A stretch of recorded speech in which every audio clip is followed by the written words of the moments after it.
যারা আমার আমসত্ত্বের আগের ভিডিওটা দেখেছো তারা তো জানো যে আমি আমসত্ত্ব বানিয়ে রোদে দিয়েছিলাম, আর সেটারই এটা সেকেন্ড পার্ট। মোটামুটি 4-5 দিন রোদে দেওয়ার পরে আমসত্ত্বটা খুব ভালো করে শুকিয়ে গেছে। আসলে এখন মাঝে মাঝে বেশ ভালোই বৃষ্টি হচ্ছে, তার জন্য শুকোতে একটু সময় লাগছে, না হলে টানা রোদ হলে 2-3 দিনেই খুব ভালো করে শুকিয়ে যায়। এখন যতটা শুকিয়েছে এতে আর নষ্ট হওয়ার কোনো ভয় নেই, অনেকগুলো মাস পর্যন্তই ভালো থাকবে। পরে কখনো সময় হলে একটু রোদে দিয়ে দিলেই হয়ে যাবে। এখন এগুলোকে আমি ছোট টুকরো করে কেটে কৌটোর মধ্যে রেখে দেবো।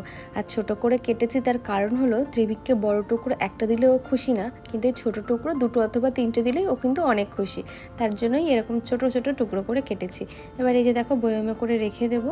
আর আমি অনেকগুলোই আমসত্ত্ব বানিয়েছি এবছরে, মোটামুটি 3-4 থালা তো হবেই, এটা হলো তার মধ্যে একটা থালা। এর আগেও আমি 2টো থালা অলরেডি করে রেখেও দিয়েছি।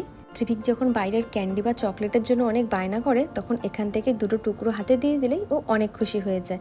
তার জন্য এটা বানিয়ে রাখলে আমার খুবই উপকার, যে বাইরের খাবারের থেকে কিন্তু আমি অনেকটাই মুক্তি পেয়ে যাই।